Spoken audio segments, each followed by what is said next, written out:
You're listening to Heroes in the Moment. What's up, heroes? I'm Michael. And I'm Nathan. And today we're breaking down the Penguin trailer. Come on now. Dude. We've been waiting for this one, Michael. We have been waiting, and they've been teasing it. They've been doing stuff. And I'm so excited. Next level for this show. I mean, it's our next rendition in Matt Reeves' The Batman universe. And I think the excitement for this show has been raised considering they pushed the Batman Part 2 back a year. So knowing that this will be our next thing with the Batman universe for a while, leeway in between the movies. Right. I'm so excited. How are you feeling? Listen, man, I am so excited. I wasn't exactly sure what kind of tone they were going to set. First thing about the trailer, you notice that Gotham looks exactly the same. So that continuity you have between that movie and between the show, it looks exactly the same. I was extremely impressed. But then the whole vibe, man, of Colin Farrell as Penguin narrating everything, from that chair, smoking a cigar. Very Tony Soprano-esque. It was. And you see all this bad stuff happening, and it cuts to him, and he's just sitting there talking. He's like, he seems like a nice guy. Cut to another thing he's doing. It's like, I love it. It gives me, the way that they did this trailer, it gives me Sopranos mixed with Daredevil, mixed with the Batman vibes, is what I'm kind of getting. Like, he reminds me of, Kingpin and Tony Soprano and a lot of these characters as the Penguin, and the Penguin being, the oldest and the original, he was the original gangster, right? Yeah. When it comes to these superhero kind of stories. And the fact that they're displaying it in such a capacity like this, it's given the Penguin his chair. You're finally giving him a seat at the table. I know, man. And when's the last time we've seen this? It is. In live action. It is so cool. And having talked about Matt Reeves' The Batman, which is, in my opinion, one of the greatest comic book movies ever. It's so good. It's such a good movie. I could watch that movie all the time and not get tired of it. That's how good it is. And the style of it, to where it's just immersing you in this Batman universe, feels like the Arkham games. It feels, it not only introduced to us to Catwoman, to Penguin, to Riddler, all in the same movie with Riddler, the central point villain. Joker, too. Joker at the end, and all of these characters that are in it. And just doing it in such a way to show all of this is Gotham and all of it's there. Yeah. And you're in Gotham for the film. Exactly. That's what it does so well, you're immersed. And you're in there. And it's Batman the entirety of the movie. It's not Bruce Wayne Batman. It's Batman. It's Batman. And it's just so cool. And I'm feeling like I'm playing a game. And honestly, if they made the Batman into a game, it would be such a good game. I must say that. It would be such a good game. It would be a shame, though, to get anyone besides the original creators. But... I agree. And if they ever decided to do Robert Pattinson and do the Arkham game style, and then do Robert Pattinson as the voice in his Batman, do Batman Year One with his Batman to show his first year as a game, I think that would make so much money. It would such a good game. That would take a long time. But what happened to the days, when every movie had a video game? I know. And those video games, they're normally terrible. Yeah, but you still had it. Yeah. On a side note, Arkham Knight, 15-year-old game, 9 years old. They added the Pattinson Batman suit. Yeah. So I've been playing with that. It's so cool, man. Yeah, that is super cool. But now we get our next rendition in this universe with the Penguin, and apparently the next thing, I don't know if it'll come out after Batman Part 2, but the Arkham Asylum show. Okay. But I've also heard rumors that went over to James Gunn's realm. I don't know what will happen with that, but yeah, I'm excited nonetheless. So let's get in this trailer shot by shot and discuss it. So like we talked about, it starts off with Oswald Cobblepot.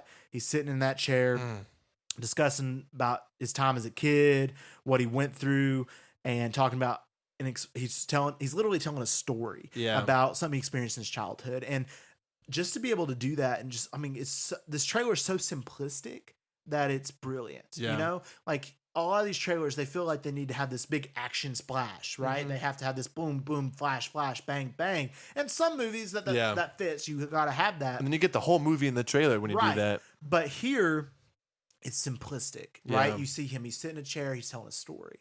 And then you flash to those scenes of him beating somebody or doing something. Doesn't tell you anything about what the show's about. Yeah. Doesn't tell you anything except it's about him. Yeah. Brilliant. It's brilliant. And that's why I felt like it was very Tony Soprano-esque, because, a good part of Sopranos is Tony is in therapy, So just that conversation that he's having, the story that he's telling, it kind of makes you feel like, you're the recipient there. You're the therapist. Right. You're the person sitting across from him, which would probably be terrifying. But, with those scenes when it flashed to, it made me kind of think of Goodfellas, when he's talking about growing up, in the, in this neighborhood and what he went through. It just seemed very, just OG.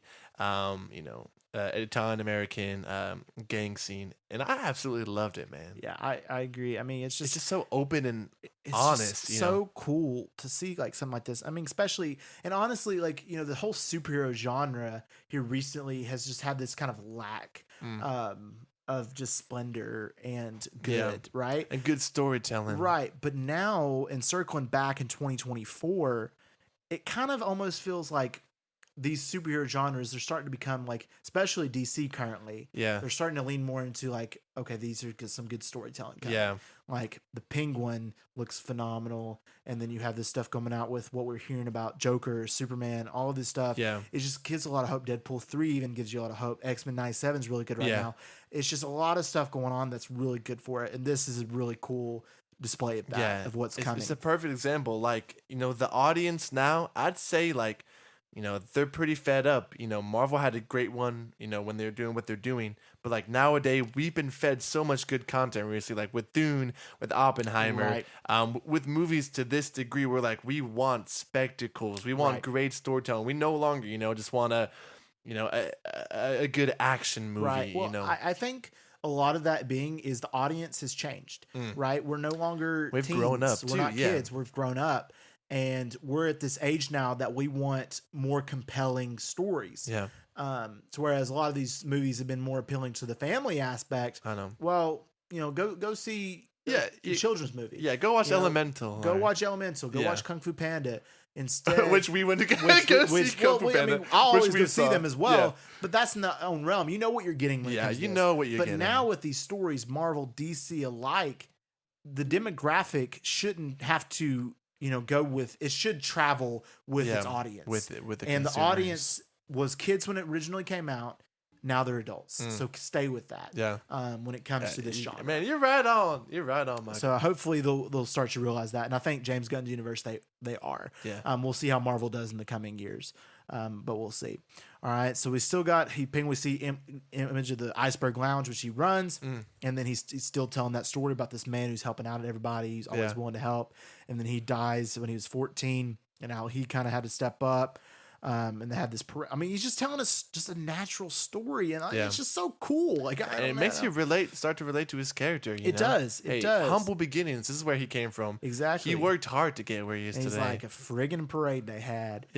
For him in his honor, and he's like, how can I get that? How can I get to that level? And you see him with his limp, his leg that's hurt, his limp, which is really cool. And then it's so simplistic. It's honestly hard to because most shows you can point, okay, this was happening here. Yeah, man. This was here's a character cameo. We saw the back of this person. All we see is he's lighting the match. He's throwing it down. You obviously can tell he's probably lit somebody on fire. Or then you have him standing in the club, looking over Gotham. You have him sitting in this chair telling the story. And that's all this trailer is. But it's beautiful. That's all it needed. It's all it needs. I mean, you see him punching somebody. You see him in a car accident, it looks like. Or you see him tackling somebody, and you see him in a chair. You see him. I mean, he's interrogating somebody, and that's it. I mean, that's all we have with the trailer that gives us, and that's all it needed, right, to get us hyped.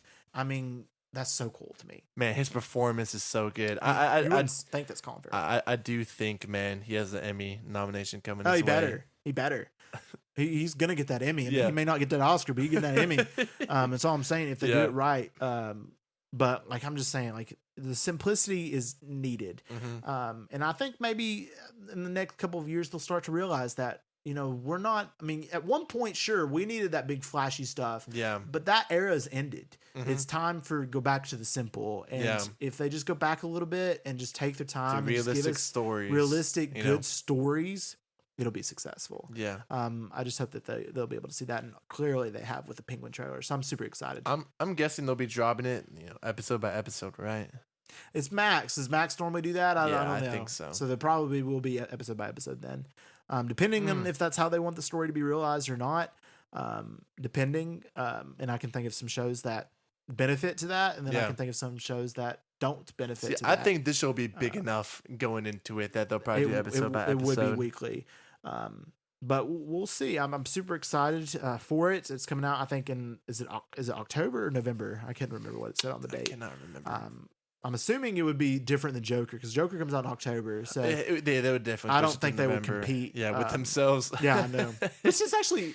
I didn't think about that. Like in the fall, we're getting 2 Batman villain projects. I didn't even think about that. That's kind of sick. They're cooking now. They're cooking. They're cooking. I'm so excited. Yeah. All right, guys. Thank y'all so much for listening to this episode. And if y'all liked it, please let us know by giving us a 5-star review on Apple Podcasts or Spotify and a download.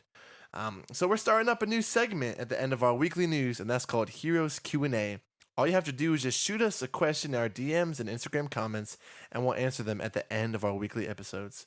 Also, if you want exclusive access to episodes, including additional movie reviews outside of our general content and early access to all of our episodes, feel free to subscribe to our membership, Heroes HQ. And if y'all want to stay up to date with our new episodes, our announcements and such, check out our Instagram at Heroes in the Moment. And we just want to thank y'all for listening. And as always, we love you 3000.